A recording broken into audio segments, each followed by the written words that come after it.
इसलिए हमने एक डीसीएम बनाना है और 5 मिनिस्ट्री भी होना चाहिए। वो मिनिस्ट्री भी अच्छा एक पोर्टफोलियो मिलना, जैसा कि एक होम और रेवेन्यू एजुकेशन, वैसा पोर्टफोलियो देके मुसलमानों को शुक्र अदा करने का भी कांग्रेस पार्टी का बहुत बड़ा एक जिम्मेदार बनते। नमस्ते, मैं हूं संजय दीक्षित और आप देख रहे हैं दी जयपुर डायलॉग्स। कर्नाटका में कांग्रेस की भारी विजय हो तो अवश्य गई है, लेकिन जिसको कहते हैं कि सर मुड़ाते ही ओले पड़े, जैसे ही उनकी जीत हुई है तब से ही ऐसा लग रहा है कि पार्टी में पूरी तरह से बिखराव आ गया है। अब आप ये देखें, समस्या कहाँ से उत्पन्न हो रही? समस्या इससे उत्पन्न हो रही है कि वहाँ पर 2 बड़े नेता हैं, DK शिव कुमार और सिद्धरमैया। सिद्धरमैया जो हैं वो दूसरी पार्टी से आए हुए हैं, जनता दल एस के पहले मेंबर थे, बाद में आए यहाँ पर, और यहाँ पर उनका काफ़ी रसूख और रुआब रहा। बाद में उनको मुख्यमंत्री बना दिया गया। मुख्यमंत्री वो 5 साल पूरा उन्होंने अपना कार्यकाल पूरा किया। साथ में DK शिव कुमार जो हैं वो मनी बैग हैं। जब पार्टी के चुनाव हारने के बाद 2018 में जब समस्या थी, तब DK शिव कुमार के ऊपर ही भरोसा किया था सोनिया गांधी ने, और उन्होंने अपना भरोसा पूरी तरह से निभाया। लेकिन साहब, यहाँ तो एक अनार 100 बीमार वाली कहावत हो गई है। पहले तो ये था कि वो एक कुरूबा लीडर हैं जिनकी मुस्लिम में अच्छी पैठ है, सिद्धरमैया की, और वोकालिगा जो है वो शिव कुमार को सपोर्ट कर रहे हैं। लेकिन अब देखिए, अब तो मुसलमान भी कूद पड़े बीच में। एक वक्फ बोर्ड के चेयरमैन हैं मिस्टर शफी सादी और सफ़ी शादी, दोनों तरह से उनका नाम आ रहा है।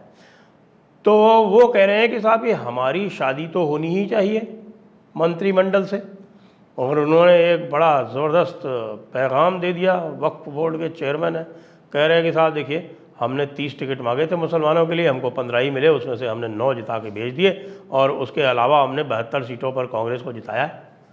अब भाई शफी सादी उर्फ सफ़ी शादी, तूने ये तो नहीं बताया कि जब पिछली बार हारे थे, यानी 135 की जगह जब 80 सीटें आई थीं, तो ये तेरा जलवा कहाँ गया था? वोट तो तब भी तुमने कांग्रेसियों को ही दिए थे, थोड़े बहुत ओल्ड मैसूर में दे दिए थे JDS को, वो अलग है, लेकिन बाकी दिए तो कांग्रेसियों को ही थे। उसके बाद भी कांग्रेसी हार गए। तो इस बार कौन सा तुम लोगों ने कमाल कर दिया भाई जो स्पेशल मांग रहे हो? दूसरी बात, मज़े की बात सुनिए। मज़े की बात यह है कि जब इसने ये कमेंट किया और इसके ऊपर बीजेपी वालों ने बावेला मचाना शुरू किया इस सफ़ी शादी उर्फ शफी शादी के ऊपर, तो ज़ुबैर आ गया, पंक्चर वाला। वो रहता तो वहीं बेंगलोर में ही है ना, पंक्चर वाला ज़ुबैर।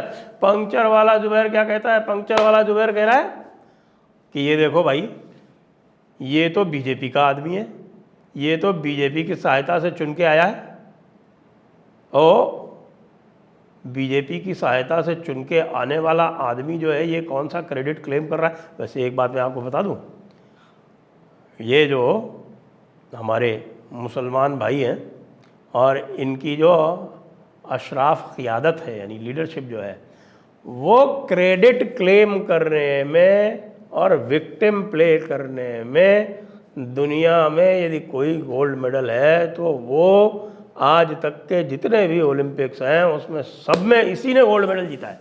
इसका कोई मुकाबला नहीं है। हर चीज़ को बढ़ा चढ़ा के पेश करना, यहाँ तक कि आपको नहीं ध्यान है कि अभी जब आजमगढ़ और रामपुर में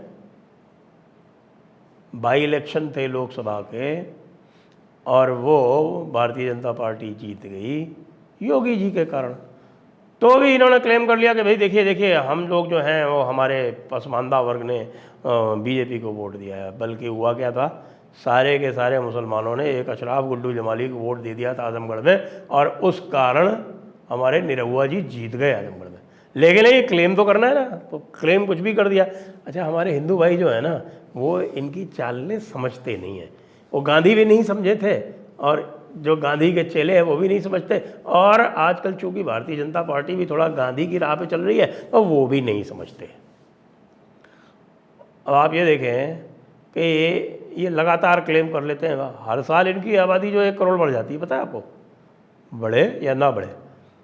ये अब बिल्कुल स्पष्ट हो चुका है कि पंजाब और बंगाल का विभाजन जिस आधार पर हुआ, जिस क्लेम पर हुआ 1941 के पॉपुलेशन फिगर्स पर, वो 1941 के पॉपुलेशन फिगर्स ये 1921 से बाद से ही इन्फ्लेट करवा रहे थे, बल्कि उसके पहले से ही इन्फ्लेट करवा रहे थे, सिर्फ ये दिखाने के लिए जब से इनका कम्युनल अवार्ड हुआ था, जब से इनको सेपरेट इलेक्टोरेट मिली थी, तो लगातार उसको ये बढ़ा के दिखाते थे।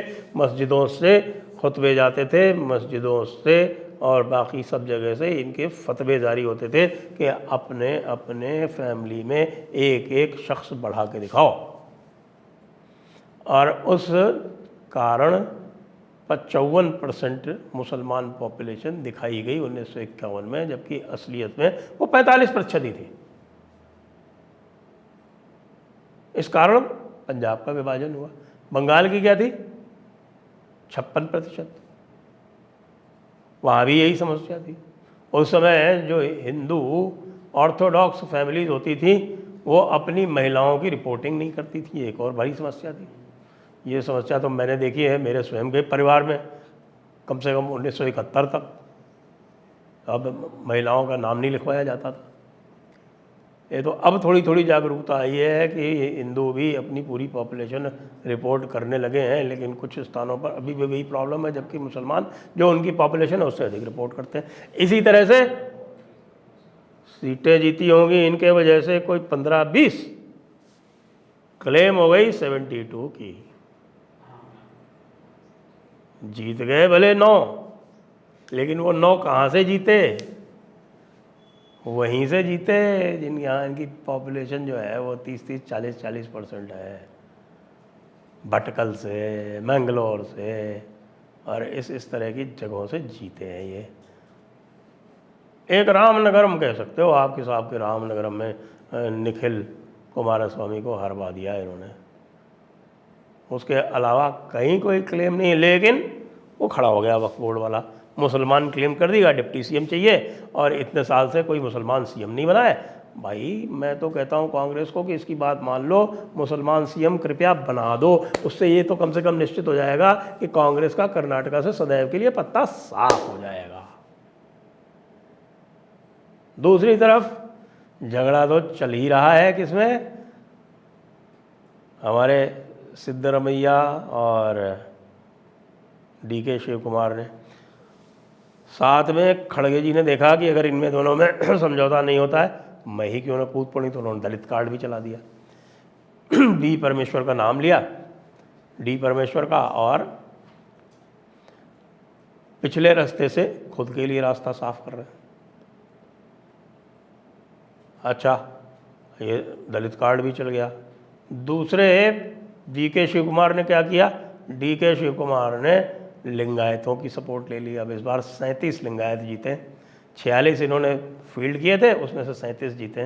तो भाई 15 में से 9 मुसलमान जीते हैं और 46 में से 37 लिंगायत जीते। क्लेम किसका बड़ा हुआ? सबसे अधिक संख्या में यदि कोई एमएलए जीते हैं कर्नाटका में कांग्रेस के, तो वो है लिंगायत।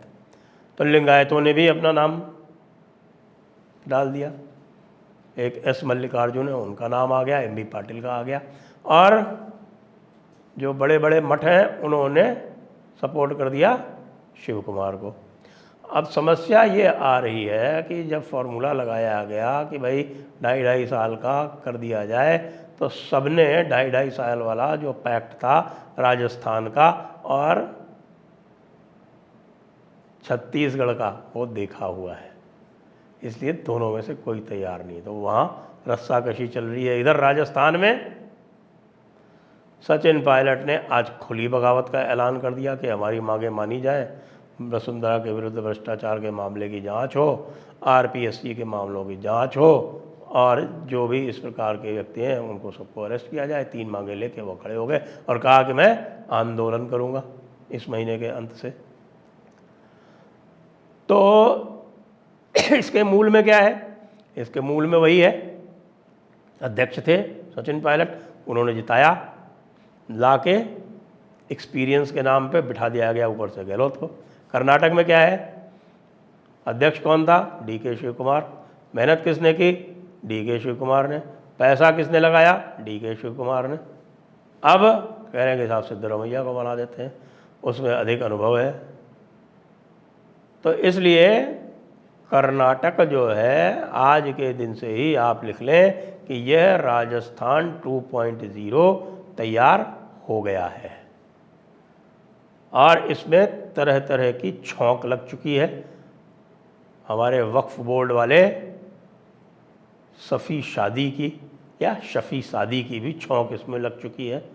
खरगे साहब का दलित कार्ड है, उसकी भी छौंक लग चुकी है। लिंगायत की भी छौंक लग चुकी है और बाकी बहुत सारे जो और लोग हैं वो कह रहे हैं कि सब में झगड़ा चल रहा है, तो ऐसे व्यक्ति को बना दो जो इनमें से किसी भी समाज का ना हो। तो भाई जी अब यहाँ पर देखें कि हमारे हाई कमांड वाले क्या करते हैं। अब हाई कमांड में जो अध्यक्ष महोदय हैं खरगे साहब, वो तो स्वयं इंटरेस्टेड है कि इस अध्यक्षी में क्या रखा है, गुलामी है पूरी गांधी परिवार की, आओ और चीफ मिनिस्टर बन जाओ चुपके से। क्यों? ये प्ली लेके कि इनमें दोनों में झगड़ा होगा तो वो पार्टी के लिए ठीक नहीं है। तो बहुत खूब, जितनी बार यहाँ जो भी पार्टी जीतती है वो लोकसभा में हारती है। ये पिछले 20-25 साल का तो लगातार ट्रेंड चल ही रहा है। तो इस बार भी देखते हैं क्या होता है, आगे आगे देखिए होता है क्या। जय हिंद, वंदे मातरम।